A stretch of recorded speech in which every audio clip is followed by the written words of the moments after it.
ಒಂದು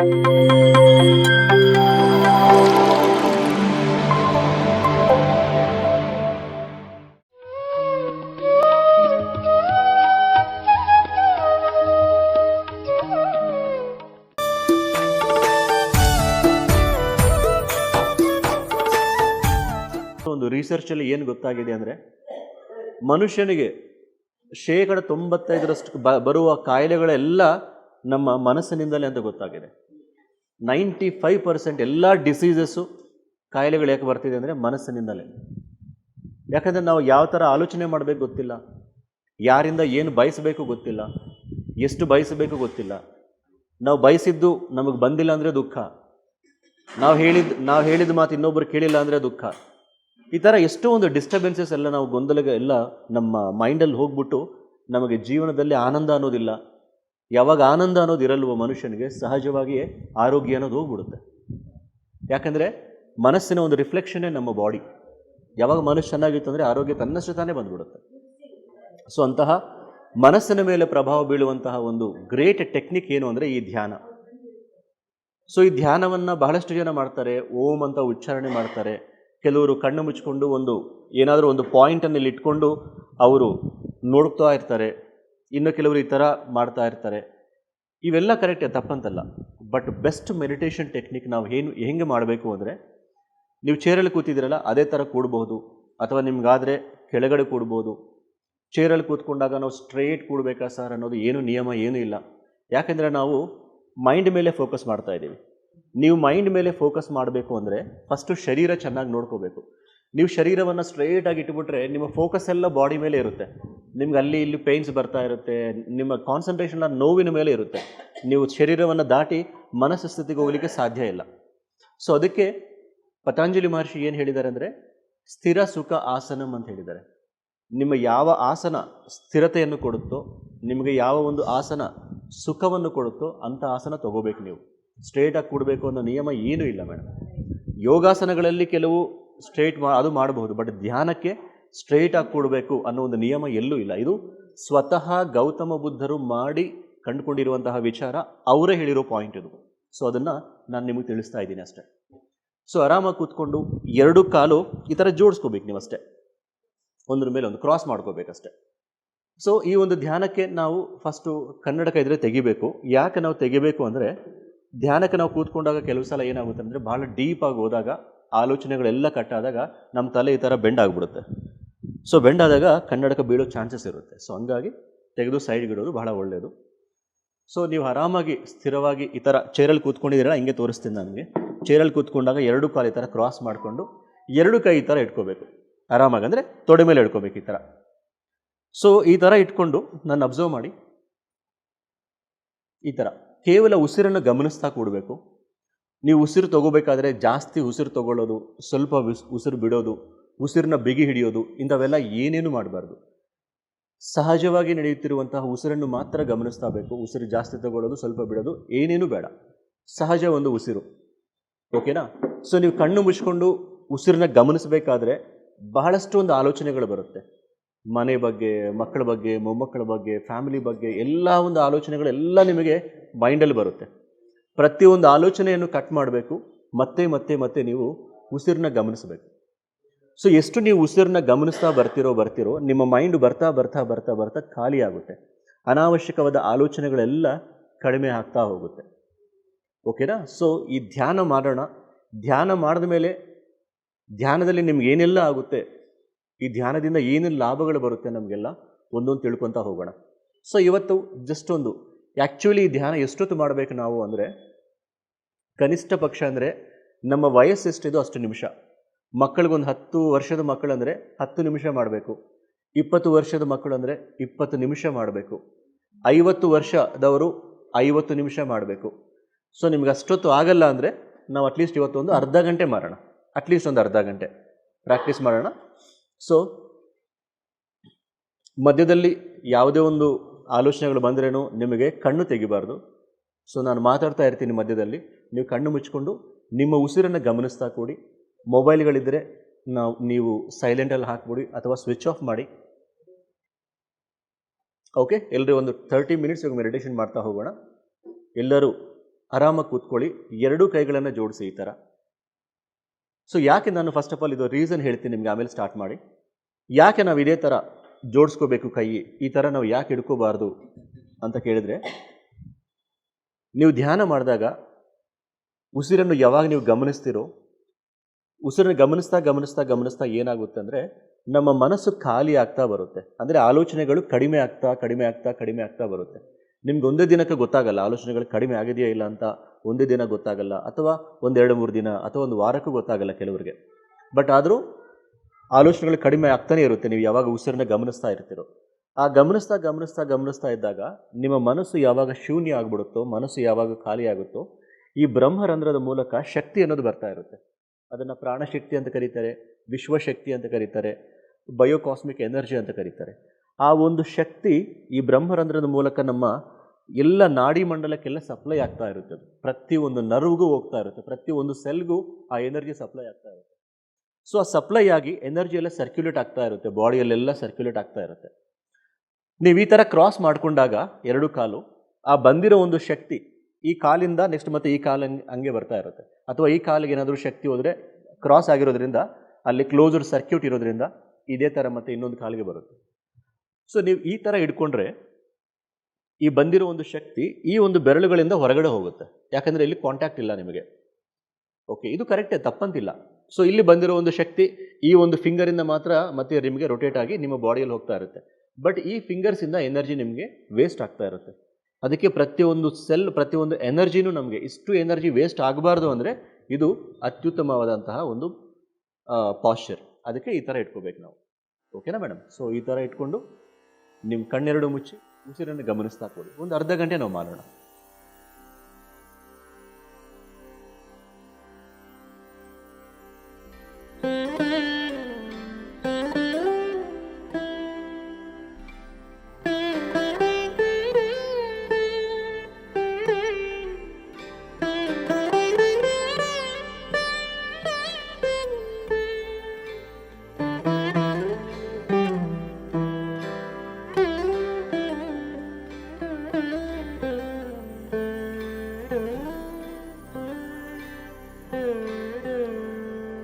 ನಿಮ್ಮ ಎರಡೂ ಕೈಗಳನ್ನು ಕಣ್ಣಿನ ಮೇಲೆ ಇಟ್ಕೊಳ್ಳಿ. ಕಣ್ಣು ಓಪನ್ ಮಾಡಬೇಡಿ.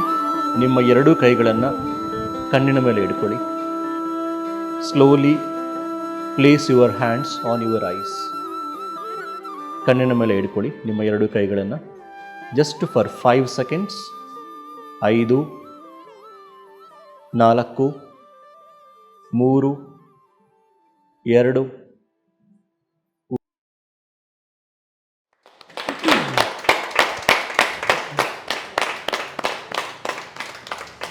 ಬಟ್ ಯಾವಾಗ ಈ ಥರ ನಾವು ಡೈಲಿ ಪ್ರಾಕ್ಟೀಸ್ ಮಾಡ್ತಾ ಮಾಡ್ತಾ ಮಾಡ್ತಾ ಹೋದರೆ ನಿಮಗೆ ಪರ್ಫೆಕ್ಟ್ ಹೆಲ್ತ್ ಅನ್ನೋ ಸಿಗುತ್ತೆ ಮೇಡಮ್. ಬಿಕಾಸ್ ಲೈವ್ ಎಕ್ಸಾಂಪಲ್ ನಾನು ನಮ್ಮ ತಾಯಿಯ ಒಂದು ಆರೋಗ್ಯದಲ್ಲೇ ನೋಡಿದ್ದೀನಿ. She was suffering. ಅಂದರೆ ಒಂದೇ ಕಡೆ ಮೈಗ್ರೇನ್ ಬರ್ತಾಯಿತ್ತು ಅವ್ರಿಗೆ. ಬಂದರೆ ಎಸ್ಪೆಷಲಿ ನೈಟ್ ಟೈಮ್ ಬರ್ತಾಯಿತ್ತು. ಒಂದು ದಿನ ಬಿಟ್ಟು ಒಂದು ದಿನ ನೈಟ್ ಟೈಮ್ ಬರ್ತಾಯಿತ್ತು. ಜಸ್ಟ್ ನಮ್ಮ ದೊಡ್ಡಮ್ಮನ ಮಗನೇ, ಅಂದರೆ ಮೆಡಿಕಲ್ ಕಾಲೇಜಲ್ಲಿ ENT ಡಿಪಾರ್ಟ್ಮೆಂಟಲ್ಲಿ HOD ಅವರು. ಅವ್ರ ಹತ್ರ ಹೋಗಿ ತೋರಿಸ್ತಾರೇನು, ಬಹಳ ದೊಡ್ಡ ಡಾಕ್ಟರ್ಸ್ ಹತ್ರ ಹೋಗಿ ತೋರಿಸ್ತಾರೇನು, ಆ ಮೈಗ್ರೇನ್ ಎಲ್ಲೂ ಕಡಿಮೆ ಆಗಿಲ್ಲ. ಸೊ ಒಂದು ಆಲ್ಮೋಸ್ಟ್ ಒಂದು 20-25 ಇಯರ್ಸಿಂದ ಎಷ್ಟೋ ಒಂದು ಡಾಕ್ಟರ್ಸ್ ಹತ್ರ ಹೋಗಿ ಆ ಮೆಡಿಸಿನ್ ತಿಂದು ತಿಂದು ತಿಂದು ತಿಂದು ಅವ್ರು ಮಾತಾಡಬೇಕಾದ್ರೂ ಮೆಡಿಸಿನ್ ಸ್ಮೆಲ್ಲೇ ಬರ್ತಿತ್ತು. ಅಷ್ಟು ಟ್ಯಾಬ್ಲೆಟ್ಸ್ ತೊಗೊತಾ ಇದ್ರು ಅವರು. ನೈಟ್ ಬಂದರೆ ನಿದ್ದೆ ಇಲ್ಲ, ಅಷ್ಟು ತಲೆನೋವು. She was suffering like anything. So ಯಾವಾಗ ಈ ಧ್ಯಾನಕ್ಕೆ ಬಂದರು, ಜಸ್ಟ್ 3 ತಿಂಗಳು ಮೇಡಮ್. ಪ್ರತಿದಿನ ಅವ್ರಿಗೆ ಎಷ್ಟು ನೋವಾಗಿತ್ತಂದರೆ ತಲೆನೋವು, ಈ ತಲೆನೋವಿಂದ ಹೊರಗಡೆ ಬರಬೇಕಂದ್ರೆ ನಾನು ಏನು ಬೇಕಾದರೂ ಮಾಡ್ತೀನಿ ಅನ್ನೋ ಒಂದು ಸ್ಥಿತಿಯಲ್ಲಿದ್ದರು ಅವರು. ಸೊ ಯಾವಾಗ ಈ ಧ್ಯಾನ ಸಿಕ್ತು ಅವ್ರಿಗೆ, ಪ್ರತಿದಿನ 3 ಗಂಟೆ ಧ್ಯಾನ ಮಾಡಿದ್ರು ಪ್ರತಿದಿನ. ಜಸ್ಟ್ ಒಂದು 3 ಮಂತ್ಸಲ್ಲಿ, ಕೇವಲ 3 ತಿಂಗಳಲ್ಲಿ ಅವ್ರಿಗೆ ಆಲ್ಮೋಸ್ಟ್ ಒಂದು 20-25 ಇಯರ್ಸಿಂದ ಇರುವಂತಹ ಒಂದು ಮೈಗ್ರೇನ್ 3 ತಿಂಗಳಲ್ಲೇ ಕಂಪ್ಲೀಟ್ ಆಗೋಯಿತು. This is one example literally I have seen in my mother's health. Complete ಇವಾಗ ತಲೆನೋವು ಆವಾಗ ಮೇಡಮ್ ಎಷ್ಟೊಂದು 3-4 ವೆರೈಟೀಸ್ ಆಫ್ ಟ್ಯಾಬ್ಲೆಟ್ಸ್ ತೊಗೊತಾ ಇದ್ರು. ಇವಾಗ ಸ್ಯಾರಿಡನ್ ಟ್ಯಾಬ್ಲೆಟೇ ಇಲ್ಲ. She is not using any tablet. Now she is almost 72-73 years ನಾವು. Not taking any tablets for migraine ಈ ಥರ. So this is one example literally ನಮ್ಮ ತಾಯಿ ಒಂದು ಆರೋಗ್ಯದಲ್ಲಿ ನಾನು ನೋಡಿದ್ದು. ಸೊ ನನ್ನ ವಿಷಯಕ್ಕೆ ಬಂದರೆ ಈವನ್ ಮಕ್ಕಳಿಗೆ ಬಹಳಷ್ಟು ಜನಕ್ಕೆ ಇವಾಗ ಏನಾಗ್ತಿದೆ ಅಂದರೆ ಬಿಕಾಸ್ ಆಫ್ ಟೆನ್ಷನ್ಸ್ ಭಾಳ. ಚಿಕ್ಕವರಿದ್ದಾಗ ನನ್ನ ಬೇಬಿ ಕ್ಲಾಸ್ ಮಕ್ಕಳಿಂದ ಹಿಡಿದು ದೊಡ್ಡವ್ರವರೆಗೂ ಎಲ್ಲರಿಗೂ ಟೆನ್ಷನ್. ಅವರು ಒಂದು ಸ್ಥಿತಿಗೆ ತಕ್ಕಂತೆ ಪ್ರತಿಯೊಬ್ಬರಿಗೂ ಟೆನ್ಷನ್ ಇದೆ. ಯಾರಾದರೂ ಇದ್ದೀರಾ ಲೈಫಲ್ಲಿ ನನಗೆ ಸರ್ ಯಾವ ಟೆನ್ಷನೂ ಇಲ್ಲ ಆರಾಮಾಗಿದ್ದೀನಿ ಅಂತ ಹೇಳಲಿಕ್ಕೆ? ಯಾರಿಗೆ ಅವ್ರದ್ದೇ ಆದಂಥ ಯಾವುದೋ ಒಂದು ಟೆನ್ಷನ್ ಇರುತ್ತೆ. ಅದರಿಂದ ನಮಗೆ ಒಂದು ಮಾನಸಿಕ ನೆಮ್ಮದಿ ಅನ್ನೋದಿರಲ್ಲ, ಅದರಿಂದ ಆರೋಗ್ಯ ಕೆಡ್ತಾ ಹೋಗುತ್ತೆ, ಅದರಿಂದ ನಾವು ಎಷ್ಟೋ ಒಂದು ಎಮೋಷನ್ಸ್ ಬ್ಯಾಲೆನ್ಸ್ ಅನ್ನೋದಿರಲ್ಲ. ಏನೋ ಒಂದು ಮಾತಾಡ್ತಾ ಇರ್ತೀವಿ, ಫ್ಯಾಮಿಲಿಯಲ್ಲಿ ಆಗಿರ್ಬೋದು, ಫ್ರೆಂಡ್ಸ್ ಹತ್ರ ಆಗಿರ್ಬೋದು, ಹೊರಗಡೆ ವ್ಯವಹಾರದ ವಿಷಯದಲ್ಲಾಗಿರ್ಬೋದು. ಇದರಿಂದ ಏನಾಗುತ್ತೆ, ಬ್ಯಾಲೆನ್ಸ್ ನಾವು ಯಾವಾಗ ಎಮೋಷನ್ಸ್ ಮೇಲೆ ಬ್ಯಾಲೆನ್ಸ್ ಇರಲ್ವೋ ನಾವು ರಿಲೇಷನ್ಶಿಪ್ಸ್ನು ಹಾಳು ಮಾಡ್ಕೊತಾ ಇರ್ತೀವಿ. ಫ್ಯಾಮಿಲೀಸಲ್ಲಾಗಿರ್ಬೋದು, ಬಿಟ್ವೀನ್ ವೈಫ್ ಆ್ಯಂಡ್ ಹಸ್ಬೆಂಡ್ ಮಧ್ಯದಲ್ಲಾಗಿರ್ಬೋದು, ಮಕ್ಕಳಿಗೆ ತಂದೆ ತಾಯಿಗಳಿಗಾಗಿರ್ಬೋದು. Because of lack of control, ನಮ್ಮ ಮೇಲೆ ನಮಗೆ ಕಂಟ್ರೋಲ್ ಇಲ್ಲ. ಓಡ್ತಾ ಇದ್ದೀವಿ, ಎಲ್ಲಿಗೆ ಓಡ್ತಿದ್ದೀವೋ ಗೊತ್ತಿಲ್ಲ. ನಾವು ಜೀವನ ಎಲ್ಲ ಓಡಾಟನೇ ಆಗಿದೆ. ಫೈನಲಿ ಹಿಂದೆ ತಿರುಗಿ ನೋಡಿಕೊಂಡ್ರೆ ಲೈಫಲ್ಲಿ ಏನಿರಲ್ಲ ನಮಗೆ, ಜಸ್ಟ್ ಓಡಾಡೋದೇ ಆಗಿದೆ ನಮ್ಮ ಲೈಫೆಲ್ಲ. ಅದಕ್ಕೆ ಯೋಗಿಗಳು, ಋಷಿಗಳು, ಮುನಿಗಳೆಲ್ಲ ಏನು ಹೇಳ್ತಾರೆ ಅಂದರೆ, ಓಕೆ ನಿನ್ನ ಲೈಫ್ ನೀನು ಲೀಡ್ ಮಾಡು, ಬಟ್ ಸ್ವಲ್ಪ ಹೊತ್ತು ನಿನ್ನ ಜೊತೆಗೆ ನೀನು ಇರಪ್ಪ. ಫಸ್ಟು ಯಾವ ಥರ ಆಲೋಚನೆ ಮಾಡಬೇಕು ಗೊತ್ತಾಗುತ್ತೆ, ಸಂಸಾರದಲ್ಲಿ ಹೆಂಗಿರಬೇಕು ಗೊತ್ತಾಗುತ್ತೆ. ಸ್ವಲ್ಪ ಮೈಂಡನ್ನು ಕಂಟ್ರೋಲ್ ಮಾಡ್ಕೊ, ಎಲ್ಲವೂ ನೆಟ್ಟಿಗಿರುತ್ತೆ. ಯಾವಾಗ ಮೈಂಡ್ ಕಂಟ್ರೋಲ್ಗೆ ಬರಲ್ವೋ ನಮಗೆ ಮಾತು ಸರಿಯಾಗಿ ಬರಲ್ಲ. ಯಾವಾಗ ಮಾತು ಸರಿಯಾಗಿ ಬರಲ್ವೋ ಎಲ್ಲವನ್ನೂ ಕೆಟ್ಟೋಗ್ಬಿಡುತ್ತೆ ಲೈಫಲ್ಲಿ. ಸೊ ಆ ಟೆನ್ಷನ್ಸಿಂದನೇ BP-ಗಳು, ಶುಗರ್ಗಳು ಇವೆಲ್ಲ ಯಾಕೆ ಬರ್ತಿದೆ ಅಂದರೆ ಬಿಕಾಸ್ ಆಫ್ ಅನ್ನೆಸೆಸರಿ ಟೆನ್ಷನ್ಸ್. ನಾವು ಅನ್ನೆಸೆಸರಿ ಬಹಳ ಹಾಕ್ಕೊತಿದ್ದೀವಿ ಮೈಂಡಲ್ಲಿ, ಈ ಡಸ್ಟ್ಬಿನ್ ಥರ ಮಾಡ್ಕೊತಾ ಇದ್ದೀವಿ ನಾವು. ಅದಕ್ಕೆ ಮೈಂಡಲ್ಲಿ ಇಷ್ಟೊಂದು ಗೊಂದಲಗಳು ಇರೋದ್ರಿಂದಲೇ ನಮಗೆ ಕುಟುಂಬದಲ್ಲಿ ನಮಗೆ ಸಂತೋಷ ಅನ್ನೋದಿಲ್ಲ, ನಮ್ಮೊಳಗಡೆ ನಮಗೆ ಸಂತೋಷ ಅನ್ನೋದಿಲ್ಲ. ಹೊರಗಡೆ ಹುಡುಕ್ತಾ ಇದ್ದೀವಿ ನಾವು. ಫ್ರೆಂಡ್ಸ್ ಹತ್ರ ಹೋದರೆ ಸಂತೋಷ ಸಿಗುತ್ತೇನೋ, ಗ್ರೂಪಲ್ಲಿ ಫ್ರೆಂಡ್ಸ್ ಎಲ್ಲ ಮೀಟ್ ಆದರೆ ನಾವು ಸಂತೋಷ ಸಿಗುತ್ತೇನೋ ಅಂತ. ನೋ, ಫ್ರೆಂಡ್ಸ್ ಹತ್ರ ಹೋದರೆ ಸ್ವಲ್ಪ ತಿರುತ್ತೆ ನಮಗೆ ಸಂತೋಷ, ಅದು ಟೆಂಪ್ರವರಿ ಮಾತ್ರ.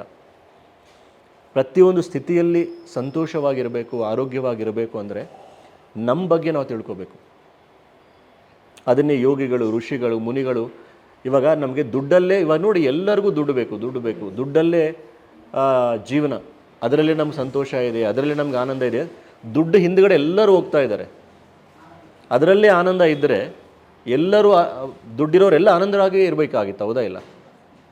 ಬಟ್ ಅವರಿಗೆ ಟೆನ್ಷನ್ಸ್ ಭಾಳ ಇರೋದು. ಒಬ್ಬರು ರೈತ ಅಥವಾ ಒಬ್ಬರು ಕೂಲಿ ಏನು ಬೇಕಾದರೂ ದುಡಿಮೆ ಮಾಡ್ಕೊತಾನೆ, ಅವತ್ತು ಆರಾಮಾಗಿ ಮಲ್ಕೊತಾನೆ ಅವನು. ನಾಳೆ ಏನಾದರೂ ದುಡ್ಕೊಂಡು ನಾಳೆ ತಿಂದರೆ ಆಯ್ತು ಬಿಡು ಅಂತ, ಅಷ್ಟು ಪೀಸ್ ಆಫ್ ಮೈಂಡಲ್ಲಿ ಬದುಕ್ತಾ ಇದ್ದಾರೆ. ಬಟ್ ನಮಗೆ ದುಡ್ಡು ಮಾಡಬೇಕು, we are running behind the money. ನೀವು ಬೆಳಗ್ಗೆಯಿಂದ ಸಂಜೆವರೆಗೂ ಒಂದು ಕೆಲಸ ಮಾಡಿರ್ತೀರಿ ಅಂದ್ಕೊಳ್ಳಿ, ಮನೆಯಲ್ಲಿ ಕೆಲಸ ಮಾಡಿರ್ತೀರಿ ಅಥವಾ ಜಾಬ್ ಹೊರಗಡೆ ಹೋಗಿರ್ತೀರಿ. ಬೆಳಗ್ಗೆಯಿಂದ ಸಂಜೆವರೆಗೂ ಫುಲ್ ಕೆಲಸ ಮಾಡಿರ್ತೀರಿನ, ಮನೆಗೆ ಬಂದ ಮೇಲೆ ನಿಮಗೊಂದು ಗ್ಲಾಸ್ ನೀರು ಕುಡಿಲಿಕ್ಕೂ ನಿಮಗೆ ಅಂದರೆ ಅಷ್ಟು ಸುಸ್ತಾಗಿರ್ತೀರಿ ನೀವು, ನಿಮ್ಗೆ ಅಷ್ಟು ಎನರ್ಜಿ ಇರಲ್ಲ, ಅಷ್ಟು ಸುಸ್ತಾಗಿರ್ತೀರಿ ಅಂದ್ಕೊಳ್ಳಿ, ಫುಲ್ ಟಯರ್ಡ್ ಆಗಿರ್ತೀರ ನೀವು. ಅಂಥ ಟೈಮಲ್ಲಿ ಒಂದು 2-3 ಗಂಟೆ ಮಲ್ಕೊಂಡು ಎದ್ದೋಳಿ ನೀವು, ಎಷ್ಟೋ ಒಂದು ಶಕ್ತಿ ಬಂದಂಗೆ ಇರುತ್ತೆ, ಹೌದಾ? ಎಷ್ಟೋ ಒಂದು ಎನರ್ಜೆಟಿಕ್ ಆಗಿ ಫೀಲ್ ಆಗ್ತೀರಿ ನೀವು. ಸೊ ಮಲ್ಕೊಂಡಾಗ ಏನಾಗುತ್ತೆ ಅಂದರೆ ನಿಮಗೆ ನೀವೆಲ್ಲವನ್ನೂ ಮರ್ತೋಗ್ತೀರಿ. ನಿಮ್ಮ ಫ್ಯಾಮಿಲಿ ಬಗ್ಗೆ ಆಲೋಚನೆಗಳಿರಲ್ಲ, ಮಕ್ಕಳ ಬಗ್ಗೆ ಆಲೋಚನೆಗಳಿರಲ್ಲ, ಜಾಬ್ ಬಗ್ಗೆ, ವೈಫು, ಹಸ್ಬೆಂಡು, ಮಕ್ಕಳು, ಮೊಮ್ಮಕ್ಕಳು ಏನೂ ಒಂದು ಆಲೋಚನೆ ಇರಲ್ಲ, ಹೌದಾ? ಯಾವಾಗ ನೀವು ಎಲ್ಲವನ್ನೂ ಮರ್ತೋಗಿ ಮಲ್ಕೊತೀರೋ, ಇಲ್ಲಿ ಈ ಬ್ರಹ್ಮರಂಧ್ರದ ಮೂಲಕ ನಿಮಗೆ ಆ ಶಕ್ತಿ ಅನ್ನೋದು ಬರ್ತಾ ಇರುತ್ತೆ. ಆ ನೇಚರಲ್ಲಿ ವಿಶ್ವಶಕ್ತಿ ಅನ್ನೋದಿದೆ. ಆ ವಿಶ್ವಶಕ್ತಿ ಇಲ್ಲ ಅಂದರೆ ನಮಗೆ ಈ ಭೂಮಿ ಮೇಲೆ ಜೀವನ ಮಾಡಲಿಕ್ಕಾಗಲ್ಲ. ನಾವು ಅನ್ಕೊತಾ ಇರ್ತೀವಿ ಊಟ ಮಾಡೋದ್ರಿಂದ ಶಕ್ತಿ ಬರುತ್ತೆ, ಅದರಿಂದನೇ ನಾವು ಜೀವನ ಮಾಡ್ತಿದ್ದೀವಿ ಅನ್ನೋದು ಕರೆಕ್ಟೇ, ಅದು ತಪ್ಪಲ್ಲ. ಬಟ್ ಅದು ಬಹಳ very limited, very minimum limited energy. ನಿಮ್ಗೆ ಬಹಳಷ್ಟು ಎನರ್ಜಿ ಯಾವಾಗ ಬರುತ್ತೆ ಗೊತ್ತಾ? ನಿದ್ದೆ ಮಾಡಿದಾಗ. ಯಾವಾಗ ನೀವು ನಿದ್ದೆ ಮಾಡ್ತೀರೋ 5 ಗಂಟೆ, 6 ಗಂಟೆ, 7 ಗಂಟೆ, 8 ಗಂಟೆ, ಅದರಿಂದ ಬರುವಂತಹ ಒಂದು ಶಕ್ತಿಯಿಂದನೇ ನಾವು ಮತ್ತೆ ಎದ್ದಾಗ ಎಷ್ಟೋ ಒಂದು ರಿಫ್ರೆಶ್ಡ್ ಆಗ್ತೀವಿ.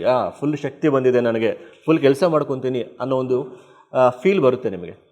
ಅಷ್ಟು ಶಕ್ತಿ ನಿಮ್ಗೆ ಯಾವಾಗ ಬರುತ್ತೆ ಅಂದರೆ, ನಾವಿಲ್ಲಿ ಮುಖ್ಯವಾಗಿ ಗಮನಿಸಬೇಕಾಗಿರೋದು, ಎಲ್ಲವನ್ನೂ ನೀವು ಮರ್ತು, ನಿಮ್ಮ ಬಗ್ಗೆ, ಫ್ಯಾಮಿಲಿ ಬಗ್ಗೆ ಎಲ್ಲವನ್ನೂ ನಾವು ಮರ್ತಿರ್ತೀವಲ್ಲ, ಆ ಒಂದು ಸ್ಥಿತಿಯನ್ನು ನಿಶ್ಚಲ ಸ್ಥಿತಿ ಅಂತ ಕರೀತಾರೆ, ಅಥವಾ ಥಾಟ್ಲೆಸ್ ಸ್ಟೇಜ್ ಅಂತ ಕರೀತಾರೆ.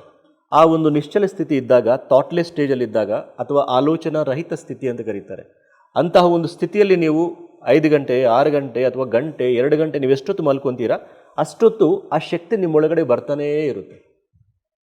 ಸೊ ನಿದ್ದೆಯಿಂದ ಹೊರಗಡೆ ಬಂದ ತಕ್ಷಣ ಸಾಕು, ನಾನು ಬ್ರಷ್ ಮಾಡಬೇಕು, ಸ್ನಾನ ಮಾಡಬೇಕು, ಕೆಲಸಗಳು ಮಾಡ್ಕೋಬೇಕು, ಆಲೋಚನೆ ಬರೋದು ಸ್ಟಾರ್ಟ್ ಆಗುತ್ತೆ. ಯಾವಾಗ ಆಲೋಚನೆಗಳು ಬರೋದು ಸ್ಟಾರ್ಟ್ ಆಗುತ್ತೋ ಆ ಶಕ್ತಿ ಬರೋದು ಸ್ಟಾಪ್ ಆಗಿಬಿಡುತ್ತೆ. ಸೊ ನೀವು ನೈಟಲ್ಲಿ ಅಥವಾ ಮಧ್ಯಾಹ್ನ ಹೊತ್ತು 1 ಗಂಟೆ ಮಲ್ಕೊತೀರಾ, ಅಥವಾ ನೈಟಲ್ಲಿ 6 ಗಂಟೆ 7 ಗಂಟೆ ಮಲ್ಕೊತೀರಾ, ಆ ಮಲ್ಕೊಂಡಿರೋ ಟೈಮಲ್ಲಿ ಎಷ್ಟು ಎನರ್ಜಿನ ಪಡೆದಿರ್ತೀರಿ ನೋಡ್ರಿ, ಆ ಒಂದು ಎನರ್ಜಿಯಿಂದನೇ ನೆಕ್ಸ್ಟ್ ಡೇ ಎಲ್ಲ ನೀವು ಆ ಒಂದು ಎನರ್ಜಿನ ಯೂಸ್ ಮಾಡ್ಕೊತಾ ಇರ್ತೀರಿ. ಆಲೋಚನೆ ಮಾಡೋಕ್ಕಾಗಲಿ, ಮಾತಾಡೋಕ್ಕಾಗಲಿ, ಕೆಲಸಗಳು ಮಾಡೋಕ್ಕಾಗಲಿ, ಆ ಪ್ರತಿಯೊಂದು ನಾವು ಎನರ್ಜಿ ಯೂಸ್ ಮಾಡ್ತಾ ಇರ್ತೀವಿ. ಈವ್ನಿಂಗ್ ಆದ ತಕ್ಷಣ ಸಾಕು ಮತ್ತೆ ಟಯರ್ಡು. ಅದಕ್ಕೆ ನೇಚರ್ ಏನು ಮಾಡುತ್ತೆ ಅಂದರೆ, ನೇಚರ್ ಮನುಷ್ಯನಿಗೆ ಕೊಟ್ಟಿರುವಂತಹ ಒಂದು ವರ ಏನು ಅಂದರೆ, ಅವ್ನು ತಳ್ಳಿಬಿಡುತ್ತೆ, ನಿದ್ದೆಯಲ್ಲಿ ತಳ್ಳಿಬಿಡುತ್ತೆ ಅವನಿಗೆ. ಎಷ್ಟೋ ಒಂದು ಟಯರ್ಡ್ ಆದ್ರೂ ಫಸ್ಟು ನೀನು ನಿದ್ದೆಯಲ್ಲಿ ಹೋಗ್ಬಿಡಪ್ಪ ನಿನಗೆ ಅಂತ. ಮನುಷ್ಯ ಹೆಂಗಿದಾನಂದರೆ 24 ಅವರ್ಸ್ ಅಲ್ಲ, 48 ಅವರ್ಸ್ ಬಿಟ್ರೇನು ಆಲೋಚನೆ ಮಾಡ್ತಾನೆ ಇರ್ತಾನೆ. ನಾವು ಈ ಥರ ಕಂಟಿನ್ಯೂಸ್ ಆಗಿ ಆಲೋಚನೆ ಮಾಡ್ತಾ ಹೋದರೆ ಮೆಂಟಲ್ಗಳಾಗ್ಬಿಡ್ತೀವಿ. ಅದಕ್ಕೆ ನೇಚರ್ ಏನು ಮಾಡುತ್ತೆ ಅಂದರೆ, ನಿದ್ದೆಯಲ್ಲಿ ಫೋರ್ಸಬಲಿ ತಳ್ಳಿಬಿಡುತ್ತೆ ನಮಗೆ. ಅಟ್ಲೀಸ್ಟ್ ಅವಾಗಾದರೂ ಸ್ವಲ್ಪ ಹೊತ್ತು ಮಲಗು, ಎಲ್ಲವನ್ನು ಮರೆತು ಬಿಡು ನೀನು, ನಾನು ಶಕ್ತಿ ಕೊಡ್ತೀನಿ ಅಂತೇಳಿ ನೇಚರ್ ನಮಗೆ ನಿದ್ದೆಯನ್ನು ಕೊಡುತ್ತೆ. ಯಾವಾಗ ನಾವು ಮಲ್ಕೊಂಡಾಗ ಶಕ್ತಿ ಬರ್ತಾ ಇರುತ್ತೆ. ಸೊ ನೀವು 6 ಗಂಟೆ ಮಲ್ಕೊಂಡಾಗ ಎಷ್ಟು ಶಕ್ತಿಯನ್ನು ನೀವು ಪಡಿಬಹುದು, 1 ಗಂಟೆ ಧ್ಯಾನ ಮಾಡಿದ್ರೆ ಅಷ್ಟು ಶಕ್ತಿ ನೀವು ಪಡಿಬೋದು. ಅಷ್ಟು ಪವರ್ ನಮಗೆ ಧ್ಯಾನದಲ್ಲಿ ಬರುತ್ತೆ. ಇವಾಗ ನೀವೇನು ಮಾಡ್ತಿದ್ದೀರಿ, ಧ್ಯಾನದಲ್ಲಿ ಕೂತ್ಕೊಂಡು ಯಾವುದೇ ಒಂದು ಆಲೋಚನೆ ಬರಲಿ ಕಟ್ ಮಾಡ್ತಾ ಇದ್ದೀರಾ, ಹೌದಾ? ಉಸಿರನ್ನ ಗಮನಿಸ್ತಾ ಆಲೋಚನೆಗಳು ಕಟ್ ಆಗ್ತಾ ಹೋಗುತ್ತೆ. ಮೇ ಬಿ ಇವತ್ತು ನಿಮ್ಗೆ ಗೊತ್ತಾಗಲ್ಲ, 1 ಡೇ ಫಸ್ಟ್ ಡೇ ಮಾಡಿದ್ದೀರಾ ಅಥವಾ ಸೆಕೆಂಡ್ ಡೇ ಮಾಡಿದ್ದೀರಾ, ಇವತ್ತು ಗೊತ್ತಾಗದೇ ಇರ್ಬೋದು ನಿಮಗೆ. ಫಾರ್ ಎಕ್ಸಾಂಪಲ್, 1 ನಿಮಿಷಕ್ಕೆ ಒಂದು 50 ಆಲೋಚನೆಗಳು ಬಂದಿದೆ ಅಂದ್ಕೊಳ್ಳಿ. ನಾಳೆ ನೀವು ಧ್ಯಾನ ಮಾಡಿ, ಆ 50 ಇರೋದು 45 ಆಗುತ್ತೆ. ನಾಳಿದ್ದು ಧ್ಯಾನ ಮಾಡಿ, ಆ 45 ಇರೋದು 40ಕ್ಕೆ ಬರುತ್ತೆ. ಬರ್ತಾ ಆಲೋಚನೆಗಳು ಕಡಿಮೆ ಆಗ್ತಾ ಬರುತ್ತೆ.